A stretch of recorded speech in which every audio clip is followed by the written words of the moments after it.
Hello everyone, कैसे हैं आप सब।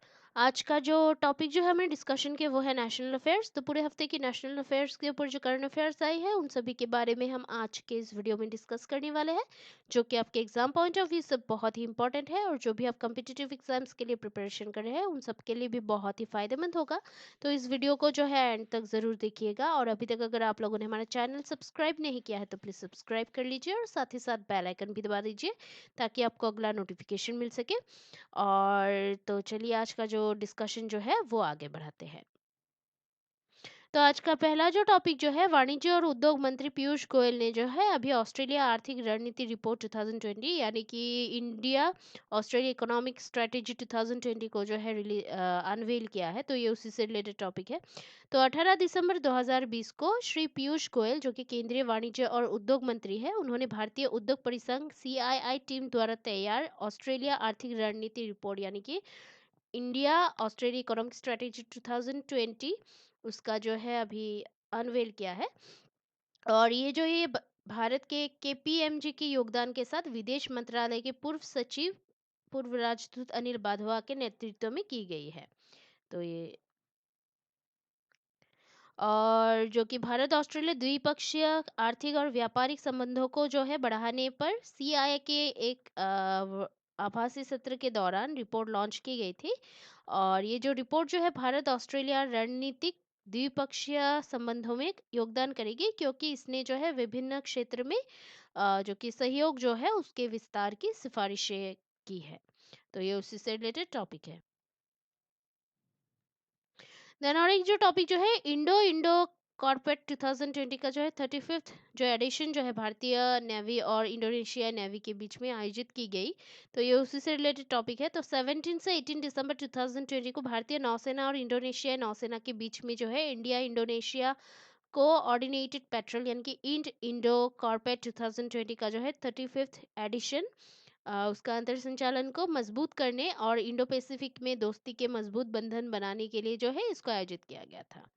देन नेक्स्ट जो टॉपिक जो है, ब्रिटिश विदेश सचिव डोमिनिक राब की जो है भारत की 4 दिवसीय यात्रा का अवलोकन किया गया है। तो डोमिनिक राब, जो कि विदेश में राष्ट्रमंडल और विकास मामलों के राज्य सचिव यूनाइटेड किंगडम ने 14 से 17 दिसंबर 2020 तक भारत की 4 दिवसीय यात्रा का भुगतान किया है। और ये मीटिंग मानती है कि यूके पोस्ट ब्रेक्जिट युग में भारत के साथ जो है अपने संबंधों को बढ़ावा देने के लिए उत्सुक है। और डोमिनिक राब ने जो है कर्नाटक के जो मुख्यमंत्री है BS येदियुरप्पा उसने अ, उनसे मिलने के लिए बेंगलुरु का दौरा भी किया, और उन्होंने जो है राज्य के साथ कई समझौता ज्ञापन यानी कि MOUs पर भी साइन किए हैं। और अब ने जो है अभी केंद्रीय पर्यावरण वन और जलवायु परिवर्तन MOEFCC और केंद्रीय शिक्षा मंत्री रमेश पोखरियाल प्रकाश जावड़ेकर से भी मुलाकात की। तो ये उसी से रिलेटेड टॉपिक है। देन नेक्स्ट जो टॉपिक जो है, MOFPI ने जो है PMTA FME के लिए टेरिफेड आयकर NSFDC नाफेड और NCDC के साथ जो है 5 MOUs के साथ MOTA यानी कि मोटा के साथ जो है संयुक्त संचार पर साइन किए हैं।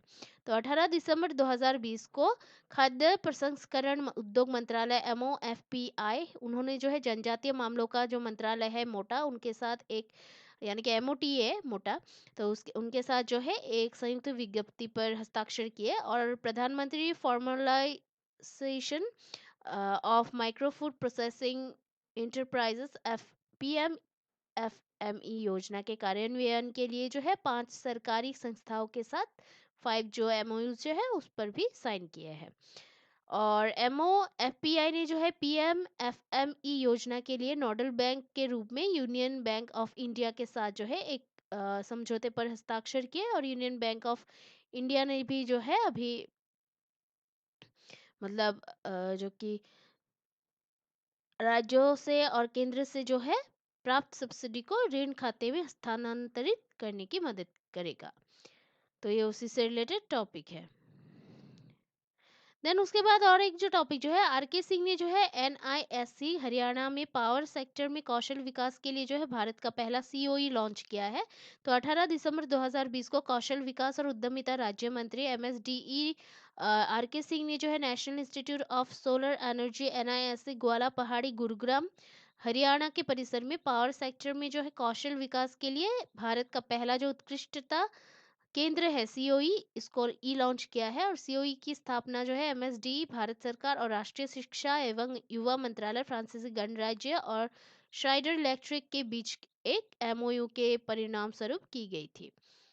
देन उसके बाद और एक जो टॉपिक जो है ईएएम जयशंकर एस जयशंकर जो है उन्होंने अभी वर्चुअली अभी एमईएसीआई द्वारा आयोजित 2020 जीटीएस फिफ्थ एडिशन को जो है एड्रेस किया है।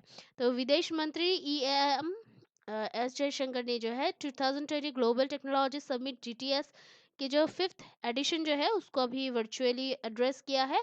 और ये जो है 14 से 18 दिसंबर 2020 तक विदेश मंत्रालय एमईए कार्नेगी इंडिया सीआई द्वारा संयुक्त रूप से आयोजित किया गया था। 2020 जीटीएस का जो थीम जो था वो है जियो पॉलिटिक्स ऑफ टेक्नोलॉजी, ये था। देन नेक्स्ट जो टॉपिक जो है,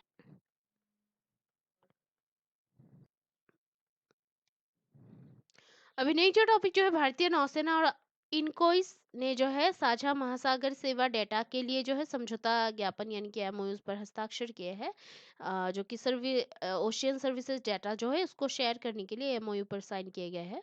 तो अभी 18 दिसंबर 2020 को पृथ्वी विज्ञान मंत्रालय का जो प्रशासनिक नियंत्रण सागर सेवाओं के बंटवारे पर जो है भारत सरकार डेटा ऑपरेशनल ओशनोग्राफी के क्षेत्र में विशेषज्ञता के तहत यानी कि स्पेशल लिस्ट के तहत जो है भारतीय नौसेना यानी कि नेवीज ने आयन ने जो है और भारतीय राष्ट्रीय महासागर सूचना सेवा केंद्र इनकोइज ने जो है उनके बीच में एक आभासी समझौता ज्ञापन यानी कि एक वर्चुअल एमओयू जो है उस पर हस्ताक्षर किए गए हैं, साइन किए गए हैं। और ये जो एमओयू जो है उस पर डॉक्टर टी श्रीनिवास कुमार जो कि निर्देशक इनकोइस और कमोडोर ए अभ्यंकर ने साइन किए हैं जो कि भारतीय नौसेना के समुद्र विज्ञान और मौसम विज्ञान निर्देशालय के प्रमुख है।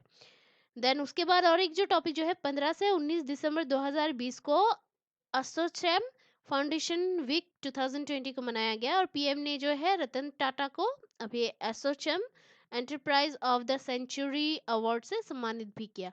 तो अभी associated chambers of commerce and industry of India ASSOCHAM स्थापना दिवस 2020 को जो है 12 दिसंबर 2020 को स्मरणोत्सव किया गया था। और इस अवसर को जो है चिन्हित करने के लिए चैम्बर ने 15 से 19 दिसंबर 2020 तक थीम जो इंडियाज रेजिलियंस आत्मनिर्भर रोडमैप टुवर्ड्स $5 ट्रिलियन इकोनॉमी पर 5 दिवसीय जो एक जो मतलब वर्चुअल जो एक जो प्रोग्राम जो था एसोचैम फाउंडेशन वीक 2020 उसका आयोजन किया था। देन नेक्स्ट जो टॉपिक जो है वो है नॉर्थ ईस्ट फेस्टिवल जो कि एनईएफ 2020 का जो है 80th जो एडिशन जो है वो पहली बार गुवाहाटी आसाम में आयोजित किया गया था। वैसे इसको हर साल मतलब जो है न्यू दिल्ली में आयोजित किया जाता है, दिल्ली में आयोजित किया जाता है, लेकिन इस बार जो है कोविड-19 के चलते इसको गुवाहाटी में आयोजित किया गया।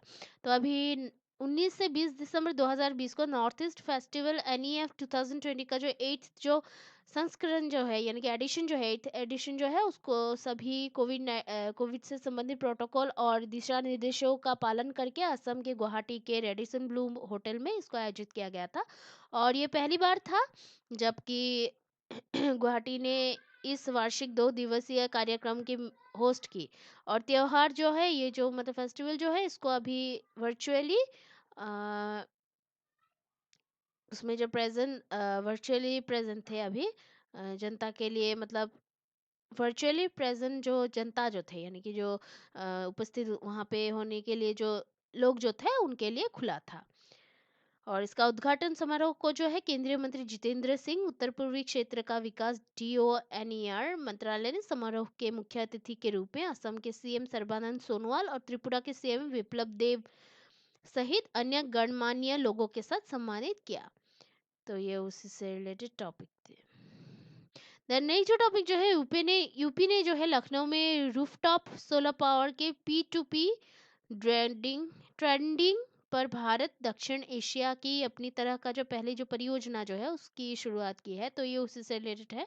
तो 17 दिसंबर 2020 को उत्तर प्रदेश ने जो है लखनऊ यूपी में रूफटॉप सोलर पावर प्रोड्यूसर्स के लिए भारत दक्षिण एशिया का पहला ब्लॉकचेन सक्षम peer to peer P2P trading platform launch किया है। और ये जो पायलट प्रोजेक्ट को जो है India smart grid forum ISGF power ledger Australia स्थित ब्लॉकचेन टेक्नोलॉजी पार्टनर और अबजियोन कंसल्टिंग द्वारा कार्यान्वित किया जाएगा। और इस प्रोजेक्ट को जो है Uttar Pradesh power corporation limited UPPCL, Madhyanchal Vidyut Vitran limited MVVNL और उत्तर प्रदेश नई और नवीकरणीय ऊर्जा विकास एजेंसी UPNEDA द्वारा होस्ट किया जाएगा, यानी कि ये मतलब उनके द्वारा मेजबानी की जाएगी। तो ये उससे से रिलेटेड टॉपिक है। अभी नेक्स्ट जो टॉपिक जो है वो है RIL और BP ने जो है कृष्णा गोदावरी बेसिन में स्थित एशिया के डीपेस्ट जो गैस फील्ड आर क्लस्टर से जो है गैस उत्पादन शुरू किया है, तो ये उसी से रिलेटेड टॉपिक है। तो अभी रिलायंस इंडस्ट्रीज लिमिटेड RIL और BP, जिसे पहले ब्रिटिश पेट्रोलियम कंपनी PLC के नाम से जाना जाता था, उसने जो है KG-D6 ब्लॉक बंगाल की खाड़ी के कृष्णा गोदावरी बेसिन में जो स्थित एशिया के डीपेस्ट गैस फील्ड जो है आर क्लस्टर, उससे गैस उत्पादन शुरू किया है। और गैस रिजर्व 2000 मीटर से अधिक की पानी की गहराई पर जो है स्थित है, जिससे यह एशिया में सबसे गहरा अपतटीय गैस क्षेत्र है। तो ये उसी से रिलेटेड टॉपिक है। देन और एक जो टॉपिक जो है, सरकार ने जो है नेताजी सुभाष चंद्र बोस की 125वीं जो जयंती जो है उसको मनाने के लिए HLC का गठन करने का निर्णय लिया है। तो 22 दिसंबर 2020 को सरकार ने जो है नेताजी सुभाष चंद्र बोस की 125वीं जयंती के उपलक्ष्य में केंद्रीय मंत्री अमित शाह, गृह मंत्रालय MHA की अध्यक्षता में एक जो उच्च स्तरीय जो समिति जो है HLC, उसका गठन करने का निर्णय लिया है। और ये जो समिति जो है वो 23 जनवरी 2021 से शुरू होने वाली है, जो कि साल भर की गतिविधियों पर फैसला भी करेगी ये। तो ये उसी से रिलेटेड टॉपिक है। देन और एक जो टॉपिक जो है, CGWB और CSIR NGRI ने जो है उच्च रिजोल्यूशन एक्वीफर मैपिंग और प्रबंधन के लिए जो है MOA पर साइन किए हैं। तो 21 दिसंबर 2020 को जल शक्ति मंत्रालय और वैज्ञानिक और औद्योगिक अनुसंधान परिषद, राष्ट्रीय भूभौतिकीय अनुसंधान संस्थान यानी कि CSIR और NGRI के बीच जो है सेंट्रल ग्राउंड वाटर बोर्ड यानी कि CGWB हैदराबाद तेलंगाना में एक जो MOU जो है उस पर साइन किए गए। और एक्वीफर मैपिंग प्रोग्राम के तहत जो है राजस्थान, गुजरात और हरियाणा के कुछ हिस्सों में उन्नत हेलीबॉर्न भूभौतिकीय जो सर्वेक्षण जो है और अन्य जो वैज्ञानिक अध्ययनों के उपयोग के लिए जो है MOU पर हस्ताक्षर किए गए हैं, साइन किए गए हैं। देन नेक्स्ट जो और एक टॉपिक जो है GSA 2 यानी कि कैच द रेन जो जागरूकता सृजन अभियान जो है NWM और NYKS द्वारा शुरू किया गया है, तो ये उसी से रिलेटेड टॉपिक है। तो अभी 21 दिसंबर 2020 को राष्ट्रीय जल मिशन NWM, जल शक्ति मंत्रालय MOJS, उन्होंने जो है नेहरू युवा केंद्र संगठन NYKS के साथ जो है मिलकर भी युवा मामले और खेल मंत्रालय MOYAS ने जो है नई दिल्ली में JSA 2 catch the rain awareness generation अभियान को शुरू किया है। और ये जो अभियान जो है इसका जागरूकता सृजन अभी चरण दिसंबर 2020 के माध्यम से मार्च 2021 तक tagline catch the rain where it falls when it falls के साथ चलेगा। और ये जो अभियान जो है युवाओं की भागीदारी के साथ जल संरक्षण और वर्षा जल संचयन की ओर केंद्रित है। देन नेक्स्ट जो एक जो टॉपिक जो है, PM नरेंद्र मोदी ने जो है 6th जो भारत जापान संवाद सम्मेलन को जो है संबोधित किया है और बौद्ध साहित्य की पुस्तकालय के निर्माण का भी प्रस्ताव दिया है, तो ये उसी से रिलेटेड टॉपिक है। तो अभी 21 दिसंबर 2020 को पीएम नरेंद्र मोदी ने सिक्स्थ जो भारत जापान संवाद सम्मेलन जो है उसको अभी वर्चुअली एड्रेस किया है। और ये जो एड्रेस जो है, एड्रेस के दौरान पीएम ने भारत में एक जो लाइब्रेरी बनाने का प्रस्ताव भी रखा है, जिसमें पारंपरिक बौद्ध साहित्य शास्त्र शामिल होंगे और जिसमें दुनिया भर की डिजिटल प्रतिभा भी शामिल होंगी। और सम्मेलन की मेजबानी जो है निक्केई इंक और विवेकानंद इंटरनेशनल फाउंडेशन वीआईएफ ने की थी। देन और एक जो टॉपिक जो है, एमपीईडीए ने जो है विजयवाड़ा आंध्र प्रदेश में जो भारत का पहला एक्वा फार्मर्स कॉल सेंटर शुरू किया है। तो समुद्री उत्पादन निर्यात विकास प्राधिकरण एमपीईडीए ने जो है अभी विजयवाड़ा आंध्र प्रदेश में एक्वा फार्मर्स के लिए जो है भारत का पहला जो कॉल सेंटर है उसको लॉन्च किया है। और ये कॉल सेंटर जो है अंग्रेजी और हिंदी में कॉल को हैंडल करेगा। और ये जो कॉल सेंटर जो है इसके माध्यम से एमपीईडीए तकनीकी मुद्दों को संबोधित करेगा और कुशल खेती मतलब कुशल खेती के तरीकों के बारे में जो है ज्ञान प्रदान भी करेगा। और ये जो कॉल सेंटर जो है वो मुख्य रूप से आंध्र प्रदेश में एक्वा किसानों की ज़रूरतों को पूरा करेगा, क्योंकि ये भारत के 60% समुद्री उत्पादों की निर्यात की टोकरी के लिए जिम्मेदार है। और एमपीईडीए का जो मुख्यालय जो है वो कोची केरल में स्थित है। देन और एक जो टॉपिक जो है, सड़क परिवहन और राजमार्ग मंत्रालय ने जो है वाहनों के उत्सर्जन को रोकने के लिए जो है E20 ईंधन को अपनाने का प्रस्ताव दिया है। तो अभी सड़क परिवहन और राजमार्ग मंत्रालय ने वाहन उत्सर्जन को कम करने और भारत के तेल आयात बिल में कटौती करने के लिए जो है ऑटोमोबाइल ईंधन के रूप में इथेनॉल और गैसोलीन के 20% के जो मिक्सचर जो है E20 को अपनाने का प्रस्ताव दिया है। देन अभी और एक जो टॉपिक जो है, अंतर्राष्ट्रीय गीता महोत्सव 2020 की जो है शुरुआत जो है हरियाणा के कुरुक्षेत्र में हुई थी। तो अंतर्राष्ट्रीय गीता महोत्सव 2020 17 से 25 दिसंबर कुरुक्षेत्र हरियाणा में शुरू हुआ। और जयराम ठाकुर हिमाचल प्रदेश के जो मुख्यमंत्री है, हरियाणा के पर्यटन और शिक्षा मंत्री कंवर पाल और कुरुक्षेत्र के जो एमपी है नायब सिंह सैनी, उनके सहित अन्य ने जो है और बाकी जो अदर्स जो है उन्होंने भी इस महोत्सव का उद्घाटन किया। तो ये उसी से रिलेटेड टॉपिक है। अभी नेक्स्ट जो टॉपिक जो है वो है टैरिफेड और डिविनिटी ने जो है आदिवासी निर्मित उत्पादों के बाजार को मजबूत करने के लिए जो है भागीदारी की है। और जनजातीय मामलों के मंत्री ने जो है असम में न्यू ट्राइब्स इंडिया आउटलेट को ई लॉन्च किया है। तो ये उसी से रिलेटेड टॉपिक है। तो अभी जनजातीय मामलों के जो मंत्रालय और tribal cooperative marketing federation of India TRIFED का जो उद्देश्य जो है विपणन के माध्यम से आदिवासी कारीगरों की आजीविका को बढ़ावा देना है और विभिन्न जो पहलों के माध्यम से जो है देश भर में जनजातीय जो कि उत्पादों को जो है सहायता प्रदान करना है। पहल के इस इनिशिएटिव के जो एक जो हिस्से के रूप में जो है केंद्रीय जनजातीय मामलों के मंत्री श्री अर्जुन मुंडा ने जो है लोकप्रिय गोपीनाथ बोरदोलोई अंतर्राष्ट्रीय जो कि हवाई अड्डे जो है असम में अंतर्राष्ट्रीय हवाई अड्डा जो है गुवाहाटी भी कहा जाता है इसको। तो इस पर जो है नए ट्राइब्स इंडिया आउटलेट की शुरुआत की है। और टेरिफेट और श्री स्वर्णम दिव्य उत्पाद प्राइवेट लिमिटेड डिविनिटी ने जो है नई दिल्ली में आदिवासी उत्पादों के लिए एक मजबूत बाजार बनाने के लिए भी एक एमओयू पर हस्ताक्षर किया, यानी कि साइन किया है। उसके बाद और एक जो टॉपिक जो है, नौसेना ने जो है नेवी ने जो है हथियार वितरण प्रणाली के लिए एल&टी डिफेंस को ग्रीन चैनल स्टेट्स प्राप्त हुआ है नौसेना हथियार वितरण प्रणाली के लिए। तो ये रक्षा मंत्री के द्वारा किया कहा गया है, तो ये उससे रिलेटेड टॉपिक है। तो L&T defence Larsen and Toubro के रक्षा विनिर्माण समूह को रक्षा मंत्रालय ने जो है ग्रीन चैनल स्टेट्स प्राप्त हुआ है। और इसे अपने प्रमुख नौसैनिक हथियार वितरण प्रणालियों के लिए जो है रक्षा मंत्रालय के तहत महानिर्देशक गुणवत्ता आश्वासन DGQA से दर्जा प्राप्त हुआ है।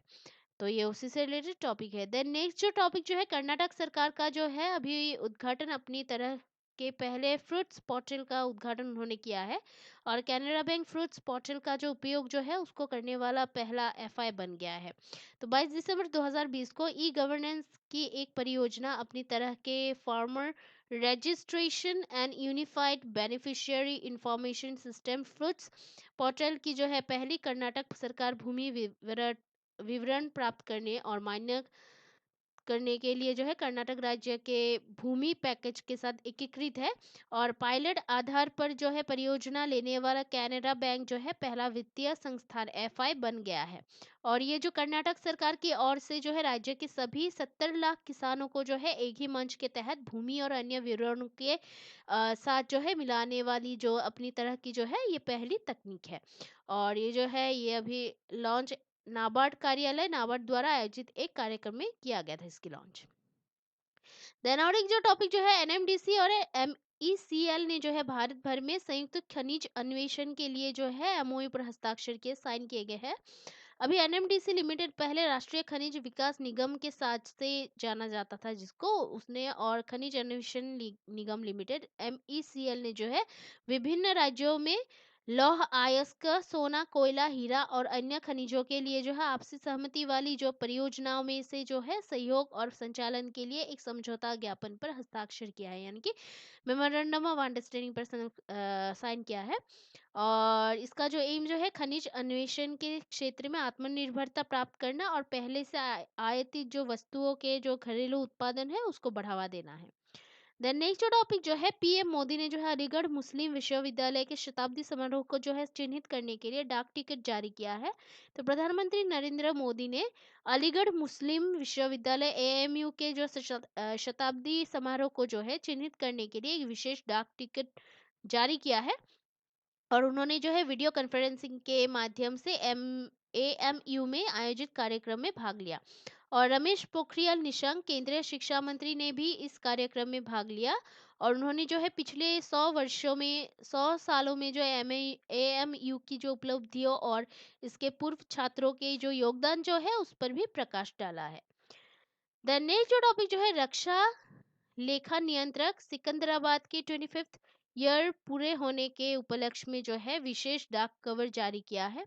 तो 21 दिसंबर 2020 को रक्षा लेखा नियंत्रक सीडीए सिकंदराबाद तेलंगाना ने जो है अपनी 25 साल की सेवा को मनाने के लिए एक विशेष पोस्ट कवर जारी किया है। और इसमें जो है इसे सिकंदराबाद में रक्षा लेखा महानियंत्रक ओजीडीए संजीव मित्तल की उपस्थिति में तेलंगाना सर्कल के chief postmaster general S Rajendra Kumar ने जारी की है। देन नेक्स्ट और एक जो टॉपिक जो है भारत ने जो है सीएनएस के तहत क्षेत्र का विस्तार करने के लिए मालदीव, म्यांमार और बांग्लादेश में तटीय रडार स्टेशन जो है उसको स्थापित करने की योजना बनाई है। तो अभी भारतीय तटीय निगरानी नेटवर्क के तहत क्षेत्र का जो विस्तार जो है करने की अपनी योजना के तहत मालदीव, म्यांमार और बांग्लादेश में जो है तटीय रडार स्टेशन स्थापित करने की योजना बना रहा है। और एक विस्तारित सियासन खतरों के लिए जो है उच्च सागरों की वास्तविक समय की निगरानी में मदद करेगा। और हिंद महासागर के तटवर्ती किनारे के करीब स्थान जो है उसमें राज्यों में क्षमता निर्माण के लिए भारत की सहायता का विस्तार करेगा। तो ये उसी से रिलेटेड टॉपिक है। अभी नेक्स्ट जो टॉपिक जो है 23 दिसंबर 2020 को जो है कैबिनेट ने कुछ प्रपोजल्स को मंजूरी दी है, तो ये उसी से रिलेटेड टॉपिक है। तो अभी 23 दिसंबर 2020 को जो है प्रधानमंत्री नरेंद्र मोदी की अध्यक्षता में केंद्रीय मंत्रिमंडल ने जो है कुछ जो प्रस्तावें जो है उनको मंजूरी दी है। इंफ्रास्ट्रक्चर, मैन पावर और अन्य संसाधनों के युक्तिकरण के माध्यम से जो 5 जो फिल्म मीडिया जो है इकाइयों के विलय को मंजूरी दी है। भारत में डायरेक्टर टू होम डीटीएच सेवाओं प्रदान करने के लिए जो दिशा निर्देशों जो है उसमें भी अनुमोदित संशोधन की गई है। और अभी दिल्ली की अनधिकृत कॉलोनियों को जो है दंडात्मक कार्रवाई से बचाने के लिए स्वीकृति अध्यादेश। और 4 करोड़ एससी छात्रों के लिए जो है 59,000 करोड़ की पोस्ट मैट्रिक छात्रवृत्ति जो योजना जो है उसको भी स्वीकृति दिया है। तो पहला जो अभी जो मंजूरी जो है कैबिनेट के द्वारा दिया गया जो अप्रूवल जो है मंत्रिमंडल ने बुनियादी ढांचे, जनशक्ति और अन्य संसाधनों के युक्तिकरण के माध्यम से 5 फिल्म मीडिया इकाइयों के विलय को मंजूरी दी है। देन उसके बाद जो है कैबिनेट ने जो है भारत में डायरेक्ट टू होम यानी कि डीटीएच सेवा प्रदान करने के लिए जो दिशा निर्देशों में जो संशोधन जो है उसको भी मंजूरी दी है। देन नेक्स्ट जो है कैबिनेट ने जो है दिल्ली की अनाधिकृत कॉलोनियों को जो है अभी दंडात्मक कार्रवाई से बचाने के लिए ये अध्यादेश को मंजूरी दी है। देन नेक्स्ट जो है सीसीईए ने जो है अनुसूचित जाति के छात्रों के लिए जो है पोस्ट मैट्रिक छात्रवृत्ति योजना में बदलावों को भी मंजूरी दी है। और अभी ये तो थे देश के अंदर जो मंजूरी दी गई थी कैबिनेट के द्वारा वो सब। अभी जो है 23 दिसंबर 2020 को जो है विदेशी देशों के साथ भी कैबिनेट ने कुछ मंजूरी दी है। और अभी फिलीपींस और अफगानिस्तान के साथ जो है संशोधित हवाई सेवा समझौता भी किया गया है। तो 23 दिसंबर 2020 को जो है प्रधानमंत्री नरेंद्र मोदी की अध्यक्षता में केंद्रीय मंत्रिमंडल ने जो है भारत और दो देशों फिलीपींस और अफगानिस्तान के बीच जो है एक संशोधित हवाई सेवा समझौते पर हस्ताक्षर करने को मंजूरी दी है। और समझौते से दोनों पक्षों के हवाई सेवा वाहकों के बीच जो है संवर्धित और निर्बाध कनेक्टिविटी के लिए एक वातावरण जो बनाने में जो है मदद मिलेगी। और सुरक्षा सुनिश्चित करने के अलावा समझौते में जो है भारत और दोनों देशों के साथ व्यापार, निवेश, पर्यटन और सांस्कृतिक आदान प्रदान बढ़ाने की क्षमता है। और समझौते को जो है नागरिक उड्डयन संबंधों में एक महत्वपूर्ण मील के पत्थर के रूप में देखा जा रहा है। तो ये इससे रिलेटेड टॉपिक है। देन और एक जो टॉपिक जो है मेटी और MOHFW ने जो है कोविन प्लेटफॉर्म को मजबूत करने के लिए एक ग्रैंड चैलेंज की घोषणा की है। तो स्वास्थ्य और परिवार कल्याण मंत्रालय MOHFW उन और इलेक्ट्रॉनिक्स एंड सूचना जो प्रौद्योगिकी मंत्रालय मैटी ने जो है Covid vaccine intelligence network CoWIN के सुदृढ़ीकरण के लिए जो है एक ग्रैंड चैलेंज की घोषणा की है। और कोविन एक डिजिटल प्लेटफॉर्म है जिससे MOHFW द्वारा पूरे भारत में Covid vaccine distribution system VDS के लिए तंत्र तैयार करने के लिए विकसित किया गया है। तो ये उसी से रिलेटेड टॉपिक है।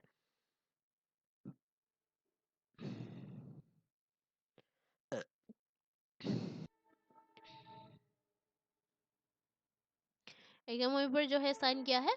और ये जो भारतीय अंतरिक्ष कार्यक्रम की जो भविष्य की जो तकनीक जो है उसमें उन्नत अनुसंधान को सक्षम करेगा। और इसका जो एम जो है संस्थान में लघु और दीर्घकालिक परियोजनाओं को आसान बनाना ताकि छात्रों की भी जो कि स्टूडेंट्स के बीच में जो है अनुसंधान और विकास संस्कृति को आगे बढ़ाया जा सके।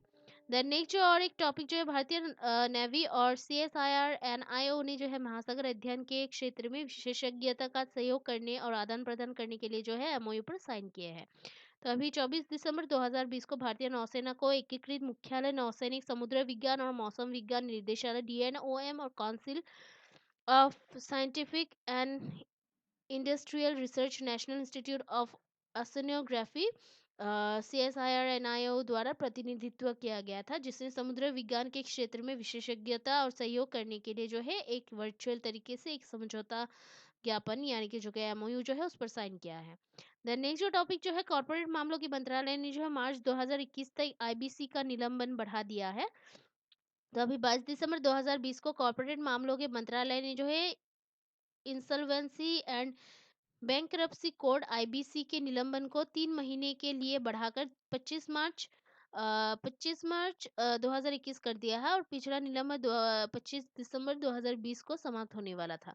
और भारत सरकार ने जो है IBC को कोविड-19 द्वारा निर्मित वित्तीय कठिनाइयों से निपटने में मदद करने के लिए निलंबित कर दिया था। देन नेक्स्ट जो टॉपिक जो है भारत 2021 में जो है ग्लोबल मीडिया और फिल्म समिट की मेजबानी करेगा। तो अभी 16 दिसंबर 2020 को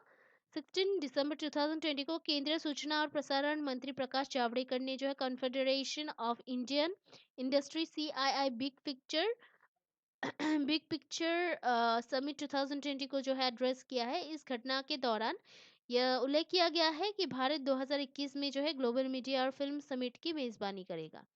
द नेक्स्ट जो टॉपिक जो है ग्रेट इंडियन बस्टर्ड की सुरक्षा के लिए फायरफ्लाई बर्ड डाइवर्टर यानी कि MOEFCC और MWCS का जो है द्वितीय ये मतलब एक इनिशिएटिव है। तो फायरफ्लाई बर्ड डाइवर्टर पर्यावरण और जलवायु परिवर्तन मंत्रालय MOEFCC और वन्यजीव संरक्षण सोसाइटी WCS की एक अद्वितीय पहल है ये। और ये जो पहल जो है वो ग्रेट इंडियन बस्टर्ड GIB कि मृत्यु दर को कम करने के लिए जंगली में जीआईबी की उच्च आबादी वाले क्षेत्रों में अवरोहेड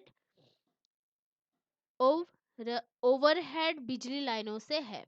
तो इस पहल के इस इनिशिएटिव के तहत जो है लाइनों पर फायरफ्लाइज कहे जाने वाले 1813 जो डाइवर्टर फ्लैप है लगाए गए थे, जिन्हें 50 मीटर की दूरी से पक्षियों द्वारा देखा जा सकता है और इनके पाठ्यक्रम को बदल सकते हैं। द नेक्स्ट जो टॉपिक जो है आनंद शर्मा की अध्यक्षता में जो है गृह मामलों की संसदीय स्थायी समिति ने जो है वेंकैया नायडू को कोविड-19 महामारी और संबंधित मुद्दों के प्रबंधन पर रिपोर्ट पेश की है। तो 21 दिसंबर 2020 को 21 संसदीय समिति राज्यसभा की 10 लोक सेवा की 21 गृह मामलों की संसदीय स्थायी समिति ने जो है अभी उसकी अध्यक्षता राज्यसभा एमपी आनंद शर्मा कर रहे हैं और उन्होंने जो है राज्यसभा के सभापति वेंकैया नायडू उनको कोविड-19 महामारी के प्रबंधन और उनसे संबंधित मुद्दों पर एक रिपोर्ट प्रस्तुत की है। तो ये उसी से रिलेटेड टॉपिक है। अभी नेक्स्ट जो टॉपिक जो है भारत और जापान ने जो है इस्पात क्षेत्र में सहयोग को बढ़ावा देने के लिए समझौते पर जो है हस्ताक्षर किए हैं और भारत जापान स्टील संघवाद की स्थापना की गई है। तो 22 दिसंबर 2020 को इस्पात उद्योग के क्षेत्र में यानी कि स्टील इंडस्ट्रीज के क्षेत्र में जो है इस्पात मंत्रालय भारत सरकार और अर्थव्यवस्था व्यापार और उद्योग मंत्रालय जापान सरकार के बीच जो है सहयोग ज्ञापन पर हस्ताक्षर किए गए हैं और ये समझौते जो है उससे भारत के इस्पात निर्माण क्षेत्र को बढ़ाने में मदद मिलेगी और भारत में उत्पादित इस्पात की गुणवत्ता और मात्रा में सुधार होगा। देन नेक्स्ट जो टॉपिक जो है वो है रामसर स्थलों की सूची में जो है भारत ने लद्दाख की का त्सोकर झील परिसर को जोड़ा है और भारत की 42nd और लद्दाख की जो दूसरी जो है रामसर साइट बन गई है। तो 24 दिसंबर 2020 को केंद्रीय पर्यावरण वन और जलवायु परिवर्तन मंत्री MOEFCC प्रकाश जावड़ेकर ने जो है अभी जो कि उन्होंने ये घोषणा की है कि चांगथांग क्षेत्र में त्सोकार वेटलैंड परिसर लद्दाख को जो है रामसर साइटों यानी कि अंतर्राष्ट्रीय महत्व के वेटलैंड्स की सूची में जोड़ा गया है और ये जो है भारत की 42वीं साइट और यूटी लद्दाख की दूसरी रामसर साइट होगी। द नेक्स्ट टॉपिक जो है ईस्ट कोस्ट रेलवे भारत में EOTT सिस्टम का उपयोग करने वाला पहला रेलवे जोन बन गया है। तो अभी east coast railway ECoR end of train telemetry EOTT प्रणाली के उपयोग को शुरू करने वाला भारत का पहला जो रेलवे जोन जो है वो बन गया है ईस्ट कोस्ट और EOTT की स्थापना जो है उसके साथ ट्रेन ने अब गार्ड और ब्रेकवेन को नियोजित किए बिना चल सकती है। द नेक्स्ट टॉपिक जो है असम के गुवाहाटी में जो है बीएसएफ और बीजीबी के बीच जो है डीजी स्तर सीमा समन्वय बैठक का 51वां जो दौर जो है वो आयोजित की गई है। तो भारत के सीमा सुरक्षा बल बीएसएफ और बॉर्डर गार्ड बांग्लादेश बीजीबी उनके बीच में जो है 5 दिवसीय महानिर्देशक डीजी स्तर सीमा समन्वय बैठक का 51 जो दौर जो है वो 22 से 26 दिसंबर 2020 तक गुवाहाटी असम में हो रहा है और 4 दशकों में ये जो है ये पहली बार है जब दिल्ली के बाहर बे एनुअल सम्मेलन ये हो रहा है। तो ये उसी से रिलेटेड टॉपिक है। द नेक्स्ट टॉपिक जो है विद्युत मंत्रालय ने जो है बिजली उपभोक्ताओं के अधिकार नियम 2020 घोषित की है। तो 21 दिसंबर 2020 को केंद्रीय विद्युत मंत्रालय ने बिजली उपभोक्ताओं के अधिकार नियम 2020 जारी करने के बिजली के उपभोक्ताओं को सशक्त बनाने के लिए जो है नियमों को लागू किया है और इस अवसर पर जो है केंद्रीय ऊर्जा मंत्री RK सिंह ने आश्वासन दिया है कि जारी किए गए नियम उपभोक्ताओं के उनको जो है अभी विश्वसनीय सेवा और गुणवत्ता वाली बिजली प्रदान करेंगे। देन नेक्स्ट जो टॉपिक जो है उड़ीसा के जो सीएम जो है नवीन पटनायक भारत का सबसे बड़ा हॉकी स्टेडियम रूरकेला में उड़ीसा में बनाया गया है। तो ये उन्होंने ये मतलब किया गया है उनके द्वारा इसको बनाया गया है। तो ये उसी से रिलेटेड टॉपिक इस योजना का उन्होंने घोषणा किया है। सॉरी। तो ये उसी से रिलेटेड टॉपिक है। तो 25 दिसंबर 2020 को ओडिशा के मुख्यमंत्री नवीन पटनायक ने रूरकेला शहर में 20,000 बैठने की क्षमता वाले भारत के सबसे बड़े हॉकी स्टेडियम की योजना की घोषणा की है। और ये जो स्टेडियम जो है अंतर्राष्ट्रीय हॉकी फेडरेशन FIH 2023 पुरुषों के हॉकी विश्व कप की मेजबानी का एक हिस्सा होगा, जो कि ओडिशा में आयोजित होने की योजना है।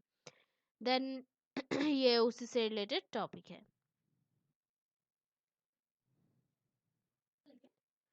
तो आज के लिए इतना ही है। कल हम फिर मिलते हैं एक नए टॉपिक की पूरे हफ्ते की करंट अफेयर्स के साथ। तब तक के लिए जो है हमारा जो चैनल है उसको देखते रहिएगा। लाइक शेयर सब्सक्राइब करना प्लीज मत भूलिएगा, क्योंकि आपका ये जो सपोर्ट है वो हमें बहुत ही मोटिवेट करता है हार्ड वर्क करने के लिए। So please keep watching our videos, like share and subscribe. Take care. जय हिंद।